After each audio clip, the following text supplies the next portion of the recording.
Good morning, fellow Buddhist member. I'm Jack Dairiki from San Francisco Buddhist Church, one of survivor of Hiroshima atomic bomb. I want to first start with my talk with a clap of hand and count of three. 1, 2, 3. With a clap of sound, you might have heard it, you might not have heard it. In Japan, on August 6, 1945, that's when the atomic bomb, the first atomic bomb in the whole world, was exploded. And this was dropped on Hiroshima City. It left the Enola Gay bomber at 20,000 feet up in the air, came down and exploded about 1 mile above Hiroshima City. And this was done in a purpose of have an umbrella effect that would cover a large area. The bomb exploded at 8:16 a.m. But this fateful morning, there was a strange thing happened on that day. There was a air raid at midnight on August 6th, 0001 o'clock in the morning. And it was a short blast of siren. And that it was an imminent attack, take cover. So everybody got out of bed early in the morning, of course, and when individuals went into their bomb shelter, which created in back of the house, and in some cases in front of the house, as a bomb shelter 3 feet wide but 5 feet long and 5 feet deep. And on top of that would be heavy timber, and the earth from below was stacked on top of the timber. And this become an adequate bomb shelter for regular bomb. Perhaps if it doesn't fall on top of you, you're safe. So that's what everybody hunkered down into. Summer morning, it's cool, but not that chilly. But it turned out to be a false alarm. We had many of those throughout the war. As you realize, this is the fourth year of war. It started August 8th, 1941. And this was August 6th, 1945. So it was a false alarm, so I went back home into the bedroom, back into bed. And then at around 7 o'clock in the morning, there was another air raid. By then there was daylight. People started to cook breakfast, to go to work, and so forth. But there was a single bomber that came through Hiroshima. Hiroshima at first, at that time in the morning, was covered with haze, like we have in San Francisco. So they felt that this might not be a good bomb. They couldn't see the target very well. And about to leave, when they saw opening in the distance and drifting toward Hiroshima, so they considered, well, Hiroshima will still be a target. So they cranked the phone on the plane and notified 3 aircraft following 1 hour behind, somewhere in the Pacific, heading toward Hiroshima. So everybody again hovered in the bomb shelter. People who were still in bed came out of the bed. Some were already dressed and ready to go to work or school, and the wives were making breakfast for the morning. So there was a short blast of a siren, and sure enough, there was a single aircraft above, and you could hear the sound of the aircraft. But aircraft just circled around the city, and then left. It turned out to be a bomber that was just a weather reconnaissance aircraft. And once it found out what type of weather Hiroshima would be, he cranked the phone to the aircraft following behind and told them there's a clearance approaching Hiroshima City. So aiming point, AP, was the signal, and Hiroshima became the target. So this single aircraft left Hiroshima City and disappeared. That was the all clear signal. For the citizens of Hiroshima, they thought, well, we were very lucky. This aircraft came and no bomb was dropped. So they again resumed the preparation, go to work or go to school. And streetcars were running, trucks, heavy industry trucks running on the street. There was no many cars in Japan because there was no private citizen owned cars in Japan. So everything was going smooth. And at 8:15 that morning, there was 3 aircraft approached Hiroshima up in the sky. But there was no siren going, no alarm. And that was very, surprising, because Japan was very efficient to warn the people. And the story is, why? Why could this happen? Well, it turned out that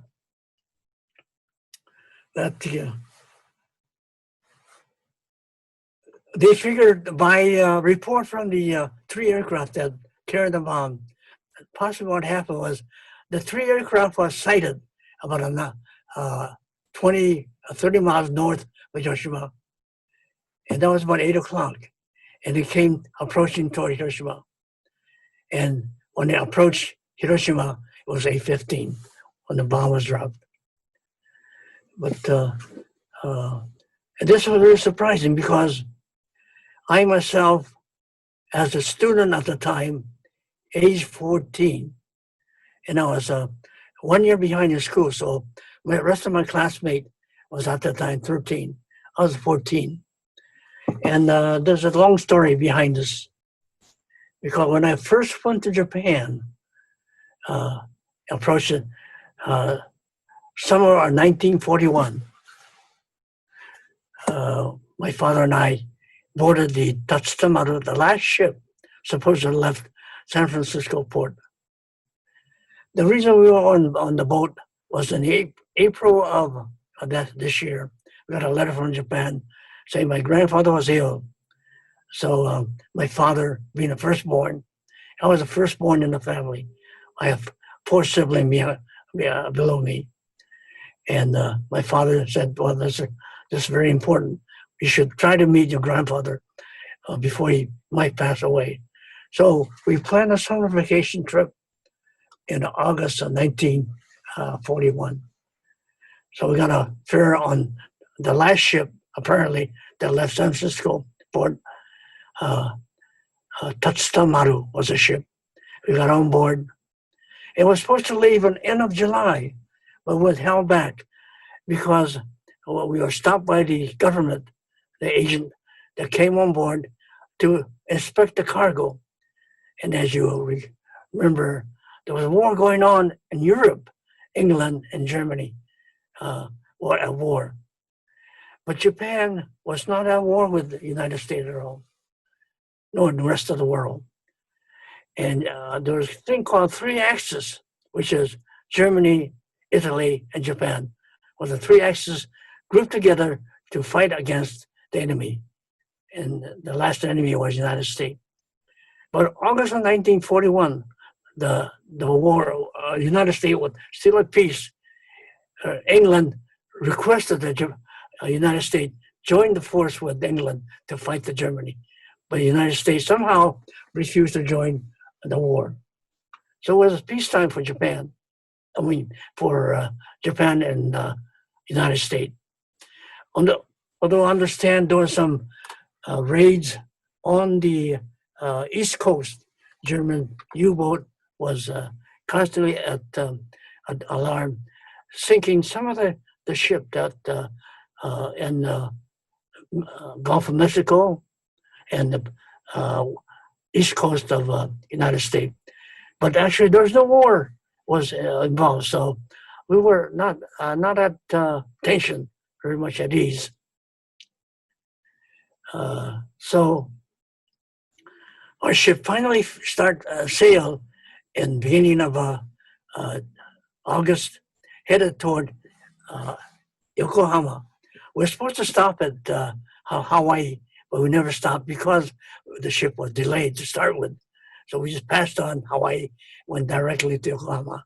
And it took about maybe 2 weeks. We were a third-class citizen, the cheapest we could get on the ship. We were on the bottom of the ship, the bunk bed about three stack high, and that's where my father and I had a bunk bed. At the beginning, I was very seasick, and I always got seasick. So even on the car, I got car sick. But after a few days, I recovered, and then I was fine. After that, I never got sick somehow.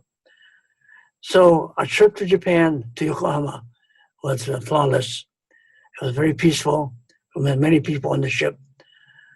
And finally reached Yokohama. And when we reached Yokohama, I noticed that everything was a sort of a smaller scale. Train, trucks. If there was an automobile, it was very small. Well, because Japan is just an island. It's about the size of California. So noticing that, and then also that style of living. You take your shoe off when you enter the house. We stayed at the inn maybe a night or so, and we take your shoe off when you enter the building, and you give a slipper, and you get shown a room, sliding shoji, and with a tatami floor. And that's where we slept one night. We took a bath and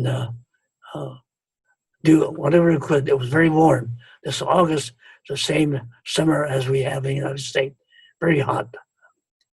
So the next day, my father and I board a train toward Hiroshima. It's an overnight train. It took a day overnight to get to Hiroshima. So I noticed my father taking his shoe off. And Father, you shouldn't take your shoe off in the train. We said, this is Japan, so you could do that. Well, many people did that too, I noticed. So we got to Hiroshima and greeted by the relative, very surprised to see us. We're American Japanese visiting Japan, and we always would call a gaijin, foreigner. So even though we looked like Japanese, we dressed differently too. We dressed like American, a foreigner. So we got to my grandfather's house, and good luck having my grandfather recovered, and we were able to see him well. And he was about maybe 50, 60 years old then, and he lived to about age 70. So he was in good shape. We learned that my grandfather in Japan lived in United States for a year or so, but he was in the farm work and was on a horse, and somehow he fell off and injured his leg. So because of the injury, he returned to the United States, to Japan early in stage. But his brother, the brother, number two, stayed in the United States, and he farmed and opened a grocery store, a city called Penryn, in north of Sacramento by 20 miles. And did very well. He became very rich.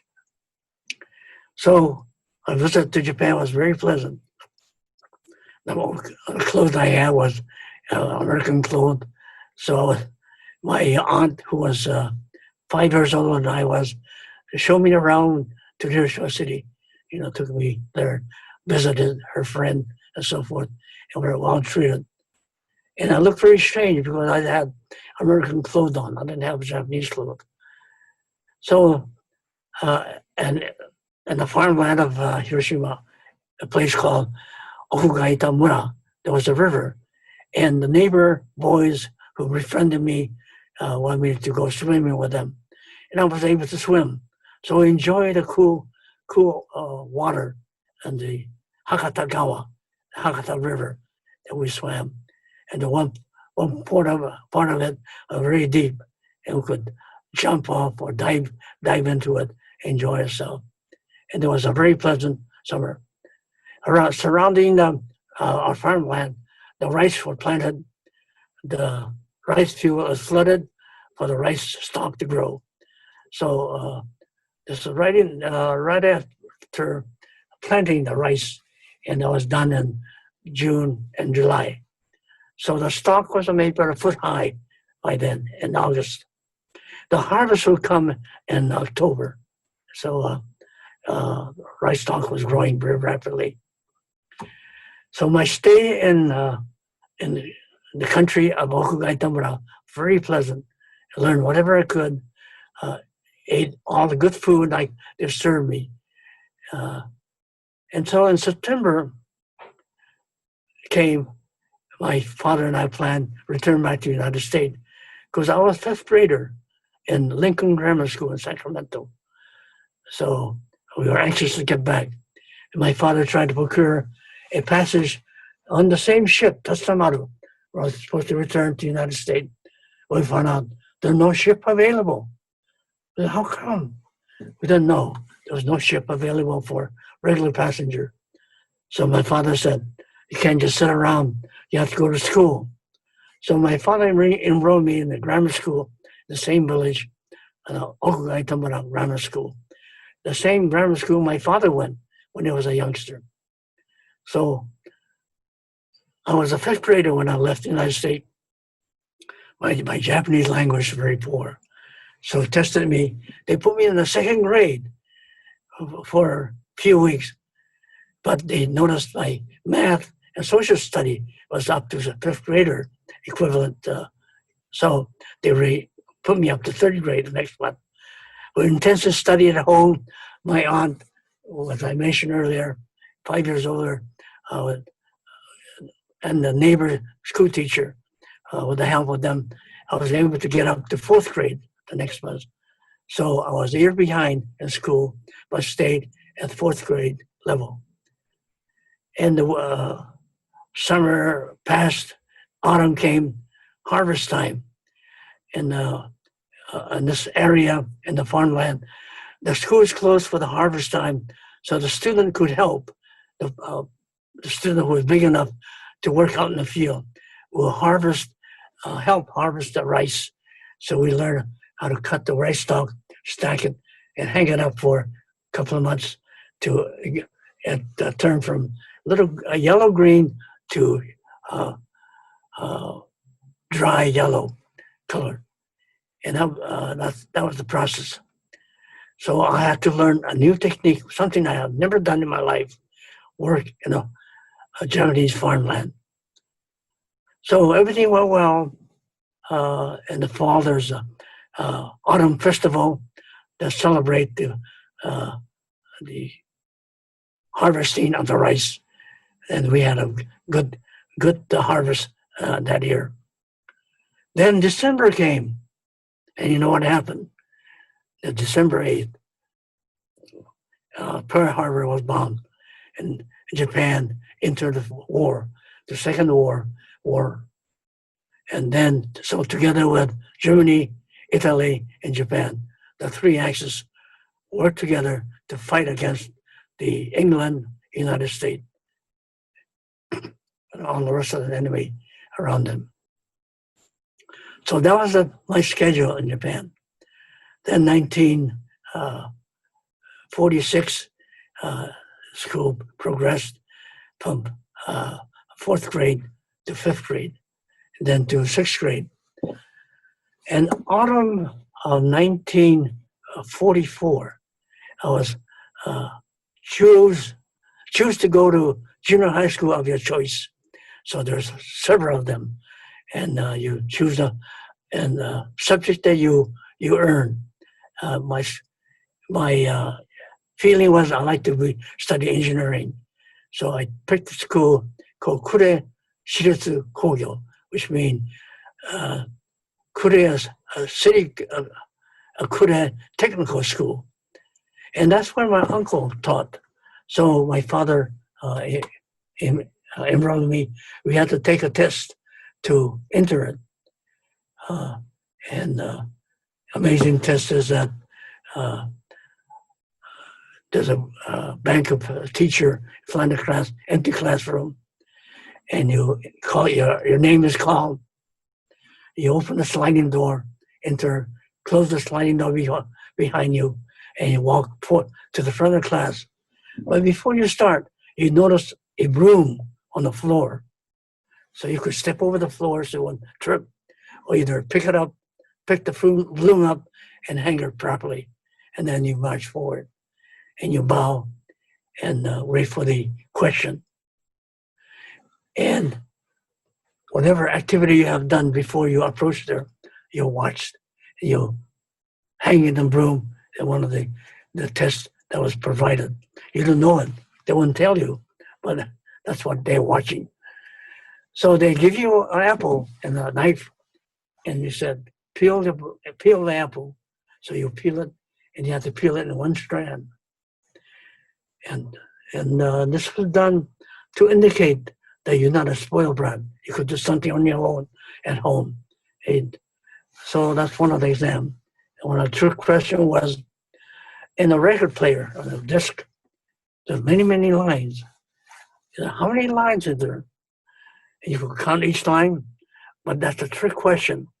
The record only had one line. It's a spiral, continuous spiral line. So just one line on that record. That's correct. And then you're given a bamboo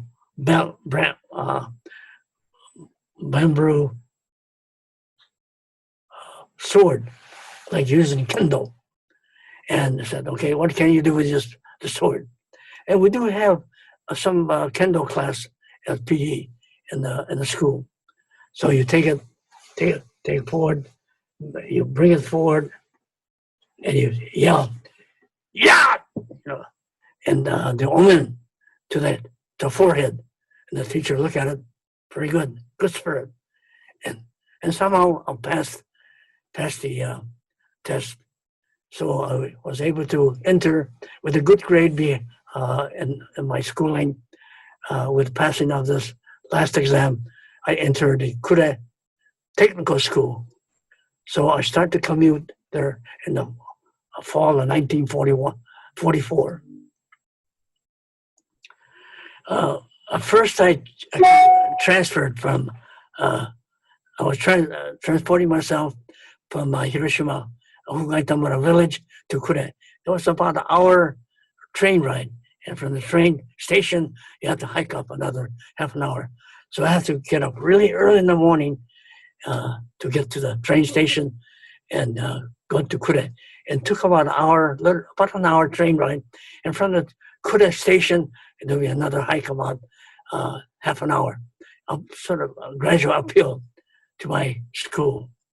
So that's what we have to do, and usually on a run, because you don't want to get late to class.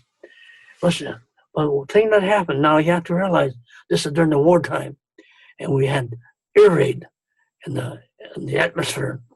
So when the train's traveling with the smoke billowing, the American single plane will come down and straight for our train. So the train will hover in the tunnel to avoid being hit by the strafing plane. And we will wait in the tunnel until the plane passes, and the train will continue. And doing so, of course, the train schedule becomes behind. And we have to run to make up for the lost time, trying to get to school on time at 8:30 class. It's uphill, as I mentioned, to the school. And we're halfway up the hill. And of course, many other students are in the same situation, same train, and we all get behind schedule. But at the gate, there'll be a teacher who was in uniform. He was an officer in the Army, retired now, but he teach in the school. So he will line us up, the student who retarded, line up in 2 rows, and then you face each other and say, slap yourself. So we each slap each other. And this was a punishment for becoming tardy into the school. But it wasn't our fault, but that was the way that went on training. So we got in the classroom and studied after that. And when we have a student who is a little behind in their study, the whole class get blamed. So again, we punish the same way. And what we do is all the students will try to help each other so we progress equally at the same speed. And this will build up the spirit of oneness in your school.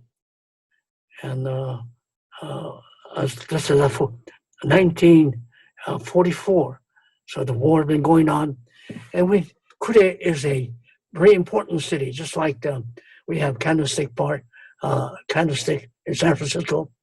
It was a city with a Naval Academy School, as well as a ship factory that will repair ship as well as build ship. So we had constant raiding, bombing raid. And as mentioned, a school was up on a hill. So you could see the bombing of the port below. But as you know, Japan is a very mountainous country. So the ship will be in the canal, like between mountains. And when these bombers come down, release the bomb and try to come up on the other side. After releasing, they find themselves not able to climb up and slam themselves to the opposite mountain. This will occur many, many times, and we used to watch these. But it's also very dangerous because they'd be releasing the bomb as they come diving, and the next day they might hit the school. So we're in the bomb shelter constantly. And this was a war atmosphere. Sometime on the way to school, you'll meet this single aircraft coming, and they will strafe down the street where you're marching, and you have to hide into a ditch to avoid getting hit by machine gun bullets. That was a lifestyle in Japan. War-torn country, war country. Of course, the United States being surrounded by the Pacific and the Atlantic, never had any attack here, not like the British had. So we were very lucky in that respect. But Japan was very constantly bombing raid. And as the war progressed, at the beginning, Japan was doing very well. You know, they conquered part of China, Burma, Malay Peninsula, to Singapore, and Burma, and so forth. So at the beginning, they were doing very well, but as the war progressed, many South Pacific islands lost, and many battleships Japan started to lose. And even the Yamamoto was the admiral of Japan Navy. He was killed. And they say he was killed because the United States Army was able to break down the Japanese message code and was able to read through the message, see what's happening. And they say Admiral Yamamoto was known to be flying in a certain area, and American plane ambushed it and shot him down. And that was toward the end of the war. But at December 1944, we got a announcement that we need manpower for the war sake. So as a student of the fourth grade, 13 and over, you were drafted out of school, worked for the war effort in a factory of any kind to help the war effort. The girl student was the same way. You were 13 and over, you were drafted out of the classroom to work for any kind of work they could do, like telephone operator was one, making parachutes or making uniform was others. So we were drafted out of the classroom to work for the war effort. When this happened, I transferred myself to Hiroshima branch, Kure Municipal School. And that's when I went back to my country home in Kugaitamura, which should be close to the Hiroshima city. So from there, I commuted on the train. And I took the 7:30 train to go to a factory called Hoyo factory. It's the present day Hoyo truck factory. But during the wartime, we used to make rifles and earthling parts at this factory. It was a large factory, probably about 2 miles long. And And it was a station one before Hiroshima. And that's where I got off. So when I took the 7:30, about 10 minutes to 8, I'll get off and run to my reporting station. After all, we're still a student working for the war effort. So we had to take roll call. But one assignment was to work on a lathe. And this lathe, my assignment was to carve a high class steel bar. And this became a part of rifle making machinery that we got from Germany, as I mentioned before. But as you know, in April and May of 1945, Germany surrendered. And Japan, being allied to Germany, to get many machinery from Germany. They were very high class machinery, and that's why the machine was made to make rifle was at the Toyo factory. But we couldn't get any more parts, so we had to make our spare parts. And that was one of my assignment, to carve this bar to make a shaft to use as the replacement part for the rifle making machinery. And we have to be very accurate and turn out the 1 in 100 come out correctly. You carve this right steel bar and check it with micrometer to make it came out right. And that was my job. Now on the August, well, let's backtrack. During the 4 years of war now, we had many bombing raids in Hiroshima, because Hiroshima is one of the 10th largest city in Japan, Tokyo being number 1. And amazingly, we had many bombing raids, but no bomb was dropped. Maybe a bomb dropped in the country, but no harm was done. And somehow the Hiroshima was intact. But city of Kure, as I mentioned, the school I went to, was bombed maybe about a month before with a night attack, with the incendiary attack. As I mentioned, it had the Naval Academy School and also ship industry. It was heavily bombed with the incendiary attack. And they said, city that took 80 years to build is wiped up in 2 hours. That's how intense the bombing was. And as I mentioned, Hiroshima never bombed before, so they felt they'll be the next target. So on the August the 5th, 4th and 5th, the announcement went out that needed help for the citizens around the Hiroshima village to come out to Hiroshima to volunteer to break down rows of home for fire breaks. And this was done in the San Francisco earthquake.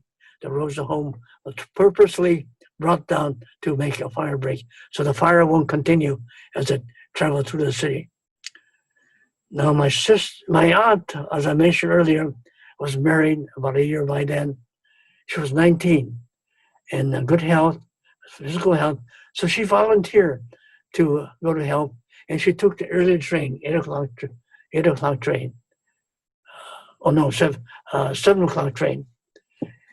And she got to the city on time, and she was assigned to work on the roof to take the tile off the building that's going to be destroyed, to save the tile for future use. So she was on top of the roof, and this was morning of August 6th. So I told my father, who worked in the city as well, that I was instructed to march into the city from the factory, Toyo Kojo, after reporting to the factory.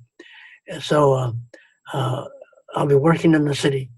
So my father acknowledged that. So I got to the train, but as I mentioned, we got bombing raid on the railroad track, and my train got delayed by 15 minutes. It was hovered in the tunnel, avoiding the air raid strafing by the aircraft. So I got to my station late by 15 minutes. I ran to my reporting station. After all, we're still a student, so we take roll calls. So when I got to my recording place, it was a little past 8 o'clock. I took a roll call, about 2 dozen, maybe 3 dozen students. And As we took the roll call, 8:15 rolled by. And then we heard a bomber noise, 3 humming bomber engine above us. So 4 years of war, we're very familiar with the noise and we know what to do. We looked up in the sky and there it was, 3 aircraft, 3 bombers up 20,000 feet approaching toward us. So we studied the direction of traveling. It comes directly to you in the path of a bomb. So you have to watch out. So we noticed that the aircraft was turning 5 degrees away from us toward Hiroshima City. So when you were watching this, 8:15 came by and flash as a clap of hand. You don't know if you heard the noise or what, but there was a big flash. And when we saw that, we instinctively fell on the ground, put 4 fingers on the eye and a thumb in the ears. And this was done as training during the war. If the bomb nearby you, when it explode, it causes a vacuum around you. And your eardrum and eyeball will pop out. So to protect that, you cover your eyes and ears with this. And there's no way to cover your head because there's no siren going. And we wondered, why are we seeing this aircraft and there's no siren was blasting? But that was a story to be told after. Then we experienced the blast. The blast came right after the explosion. Maybe 2 or 3 seconds later. And then 90% of the window of the factory blew out. The factory had windows because we need daylight to work beside lights in the building. So 90% or 99% of the window blew out. We had it taped in a British cross, but then no help. All the glass blew out and shattered all around us. Any flying debris were flying over us. It's a tremendous blast of a bomb blast. And my body weighed about 100 pounds at that time. I felt like my body floating up in the air. And as we laid there on the ground, we slowly opened our eyes and looked around. Couldn't see anything. Smoke and dust surrounded us. Then I heard a footstep running toward a bomb shelter. And there it was. About 1,000 yards away, we come to a bomb shelter. It's a tunnel built into a small hill. And that became a bomb shelter for the factory workers. So when I got to the entryway, I looked back into the Hiroshima city, and that's where we saw the familiar mushroom column climbing up from the center of the city, traveling up in the air. And that's 30 seconds after the explosion. So I remembered that, and I painted it in one of my class art. I don't know if you can see it. And this image, an atomic bomb. It's a familiar picture you see. And seeing this, we all hovered inside the bomb shelter. And so about an hour later, we were curious. We came out the entryway to look out to see what's going on. And first thing we saw was a young woman walking by about 50 yards away. And she had her arm extended out. And we noticed that a rag was hanging from the arm. And the hair was burned off. She was almost bald. No hair on the head. And so that's strange. And as we studied closer, we noticed the rag that was hanging from her arm was not a rag, but it was her skin. She was burned. And she walked like a ghost, not saying a word. And steadily walked slowly in front of us and went away. And seeing this, we were frightened. We jumped back into the shelter and all started to rumor, what caused this? What happened here? And our imagination flies and said, maybe one of the bomb had a gasoline storage tank to do this kind of damage, a tremendous explosion. And that could be. but that's all we knew. And we have heard not many casualties, but few casualties who were hit by flying debris. So again, at noon, 12 at noon, we came out to see what's going on. We saw a single aircraft, P-51, was flying, and we seen that.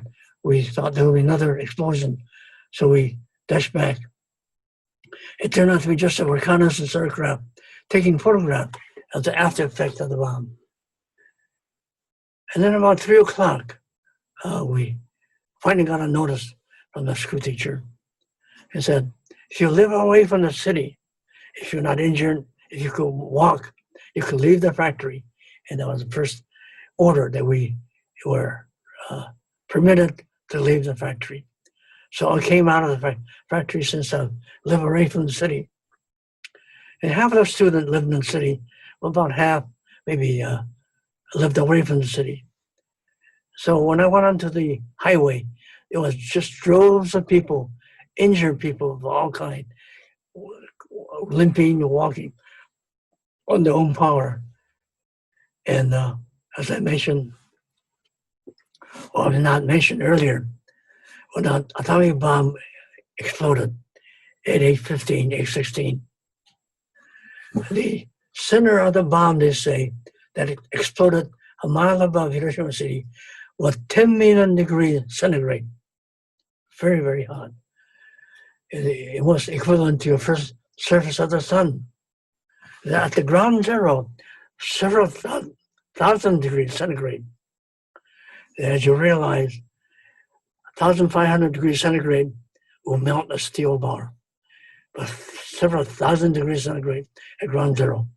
Anything that was there will be just burnt irreparably and disappear into smoke. And a 2.5 mile distance, people was burned and killed. They say 80,000 people died instantly when the bomb exploded. Beyond that, clothes burned, and if there was a pattern on your clothes, the dark image of the pattern will be etched on the burned onto your skin. The white area will reflect the heat, and it will be somehow saved, but still burned underneath it. That's how it was. This was a fire explosion bomb. And I turned out that I was about 3.5 miles away from the hypercenter. So I had no burn, no injuries, fortunately. And so when I got on the highway again, I saw a ghost train coming out of Hiroshima Station, traveling my way. So I was able to run and hop on the train from the ground up. When I looked inside, the windows of the train was broken, 90% of it blown out. The chairs, furniture were just scattered all over by the blast of the bomb. And injured people who were traveling away from the city, crying for help, water, anyway, first aid if you can. But I had nothing to give them. So I decided I'll walk home. I jumped off the train and walked 10 miles from there to my home in the country, was Ukainara.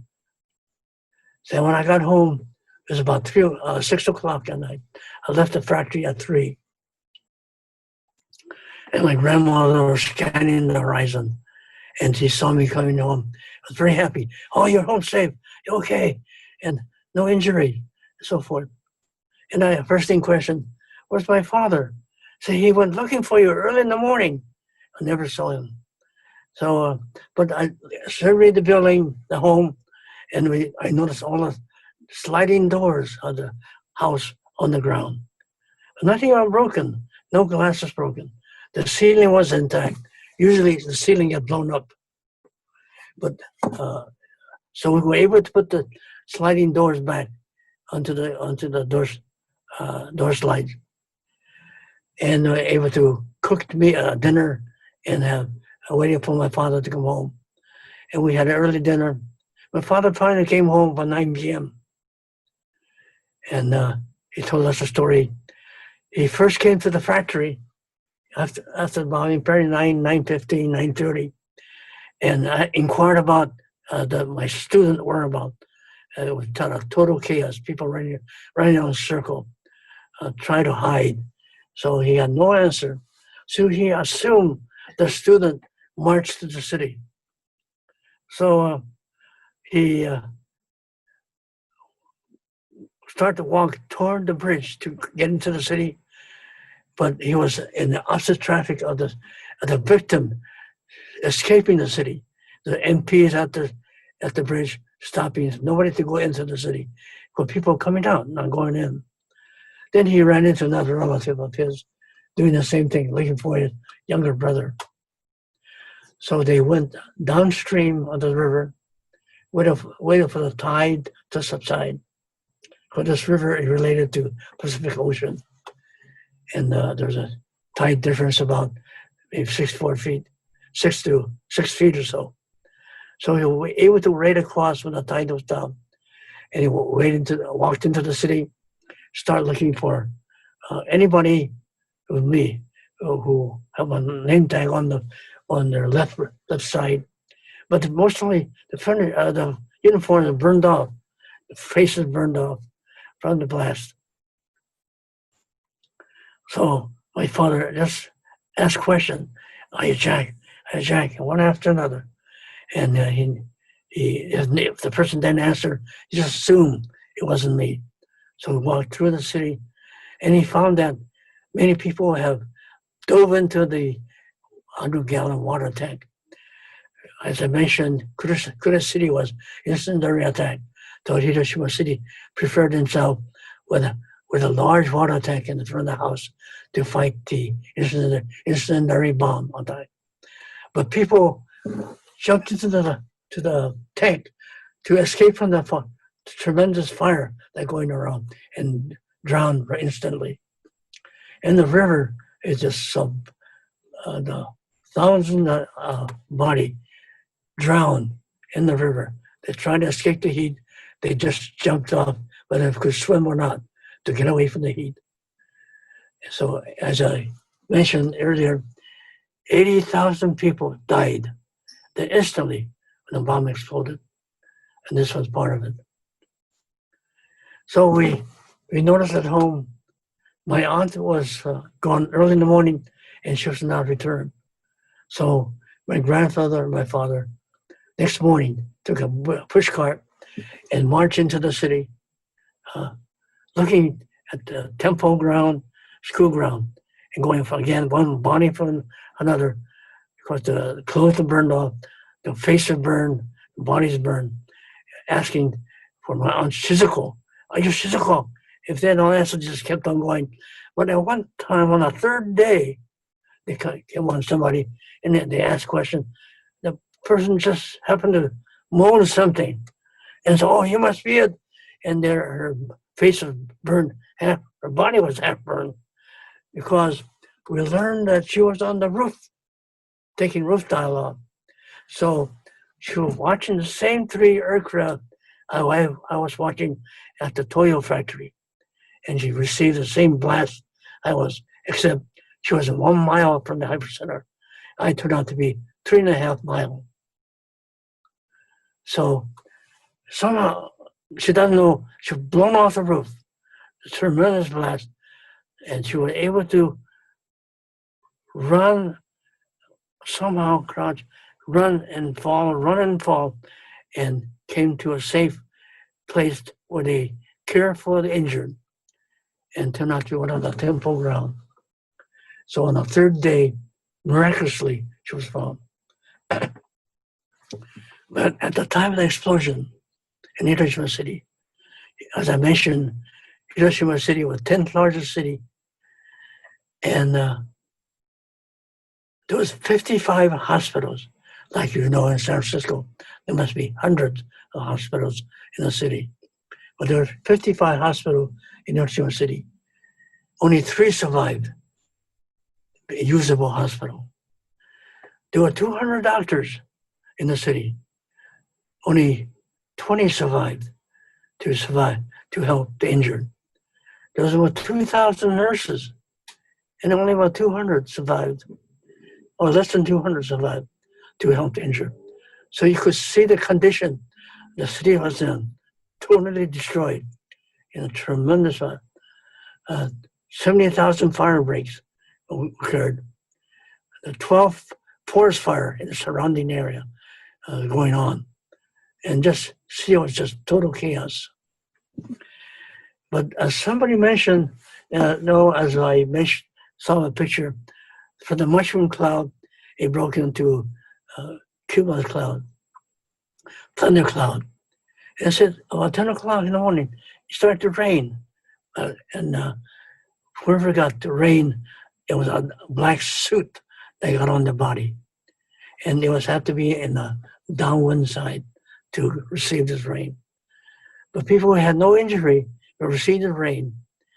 And when they got home after a few days, they became ill. They started to bleed from the gum, nosebleed, and then pretty soon the hair started to fall out, and they died.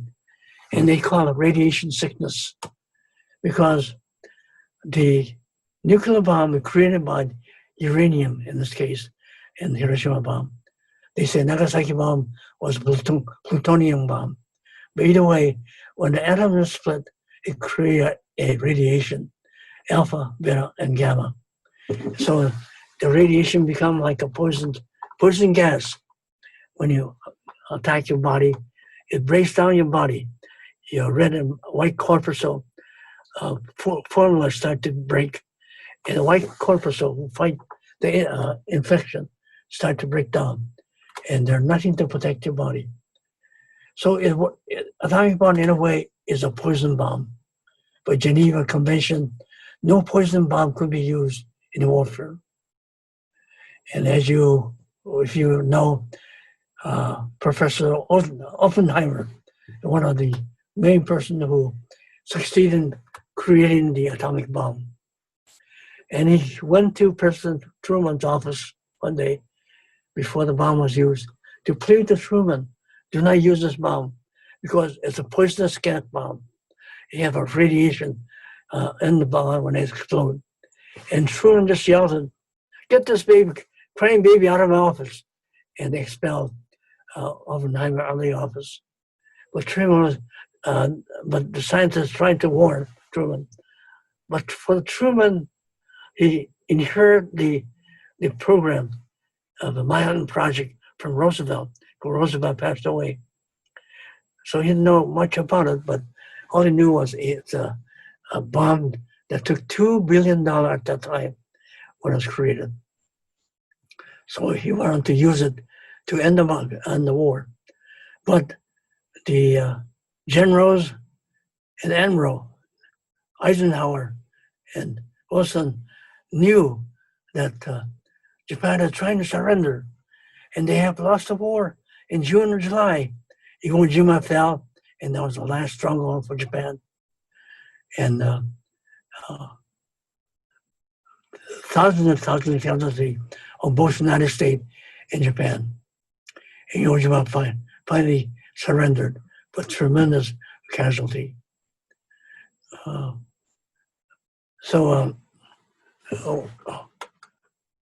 When before the war ended, and Truman was to use the nuclear weapon, Japan was trying to send a message through any means they can. And then the United States knew that there was a message coming through that Japan wanted to surrender, but Truman ignored it. He wanted to use the atomic bomb for some reason. Is for his ego or what? But he said he was warning the Russian because we have the special bomb that not to invade Japan, and he wanted not to use the American force to Japan so we could save 500,000 soldiers from casualty. This might be very true. And also, the cost of making this bomb was about $2 billion at the time, horrendous money. And these factors was in the air. And they negotiated, said all Japan was asking for is the emperor to stay at this throne as a figurehead, like in England. But the Truman didn't want to hear about it, but he wanted to use atomic bomb.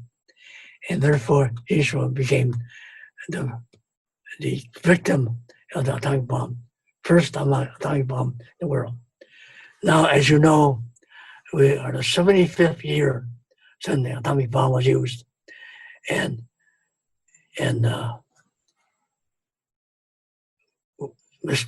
Professor Edward Berg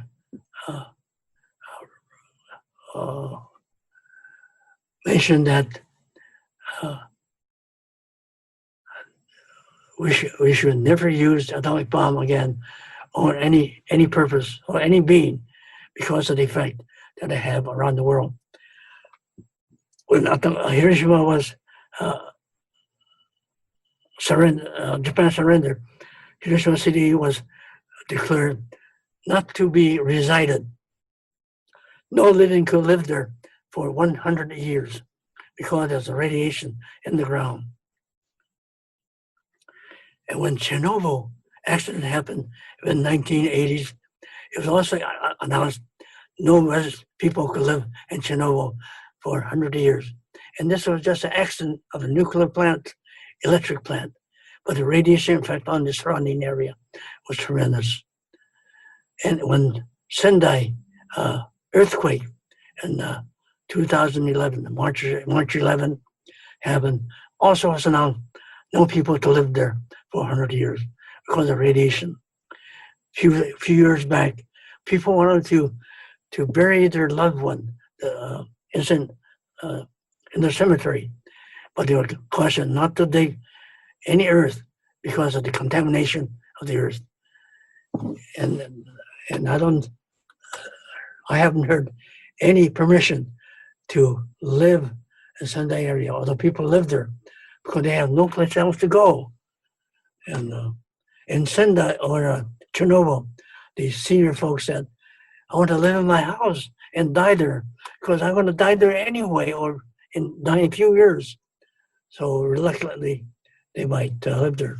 Of course, the goats and the cattle who live in the area and eat the grass, eat contaminated grass. So the milks and body of the animal were contaminated. It's such a pretty frightful type of condition we have. Nagasaki was the same way with a plutonium bomb, and same effect happened there. So as we observe the 75th year again, we are very fortunate that somehow everybody, many countries, a dozen or more countries have the atomic weapon. As you know, North Korea been threatening us to use the atomic bomb, and they have been designing a missile to launch to Washington, D.C., New York City, and Denver, and Alaska, San Francisco, Los Angeles, even Hawaii, 6,000 to maybe 5,000 miles away. They said they are capable of launching this nuclear weapon. And there we stand. But fortunately, nothing has been done or used. We're constantly alert. And now they have a new type of weapon that could be launched from submarine. So it'll be hard to detect. And the speed of the weapon is said 5 times faster than the speed of sound. And you can imagine how fast that will be. But even say Japan and New Zealand is also researching to gain aircraft that travel that speed. But for them, not for weaponry, but for travel purpose. But to create such a nuclear weapon or armament, it costs billions of dollars to create it. And as we understand, in any country, but Russia especially, there are billions of dollars There's a lot of money for them to try to catch up. And now we have this epidemic, the virus. Now, without the use of the weapon, people are dying by the millions. And it's not one country, but all over the world. People are dying from South America, Spain, European country, any country they could name, Japan as well, Peru, Canada, Iran, Turkey, and so far the England have a big percentage of dead people, 14%. Spain have 11%. France have 15%. People dying. Italy have, let's see, 16%. So there's a tremendous amount of people dying without the nuclear weapon. And you could see in ourselves that why are we killing ourselves like this? And why can't we live peacefully? We breathe the same air, drink the same water, type of water. And the earth is very fragile sphere. And we have 9 planets that surround the sun. And unit of Earth is number 1. And the moon, gravity, if you study it, is only half, or maybe 30% of Earth. So we have an astronaut landed in the moon, so you send a rocket out into space to return. You only need 1/3 of the power to leave the Earth atmosphere. Mars only half of the gravity of Earth, so you only require 1/2 of the strength to leave the surface of the Mars to return back to Earth. Of course, due to the lack of gravity, the air is equally thin. While the Earth is 1, the Mars is maybe 50% less air, or maybe 30% less air. Moon is about 50% less air. Therefore, you have to have a spacesuit to feed yourself with oxygen to live on this planet. So far, Earth and Mars has been extensively studied, and the other planets are very difficult to reach, and it hasn't been considered for launch or being studied, however. So we live in such a situation.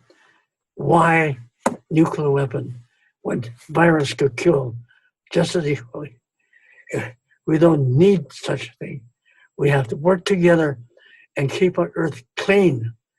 So it's very important to us. On the 75th year, we're very fortunate and live peacefully with all the people around the world. And also this applies to animals in the Earth. We have a special planet that we have special type of animals. And we don't know anywhere on the other 9 planets there's the living item live on the planet. So more so, we have to keep our Earth a very peaceful and pleasant place to live. It's very important. And as a Buddhist and any other religion, we have to study, understand, and enjoy each other's love and tranquility, and live in harmony. And with this, got a little long. I'd like to conclude my talk. And I thank you for this opportunity to speak to all of you and think about this condition we have in the whole world, that we live on one earth, and we all are the same people with head, 2 arms, 2 legs, and a body. We're the same. We don't look any different. And just color of the skin might be different. Otherwise, we need the same air and water to survive. With this, I like to say my Japanese Buddhist prayer, Namu Amida Butsu, to all of you, and live peacefully. And thank you very much to listen to my talk. Thank you.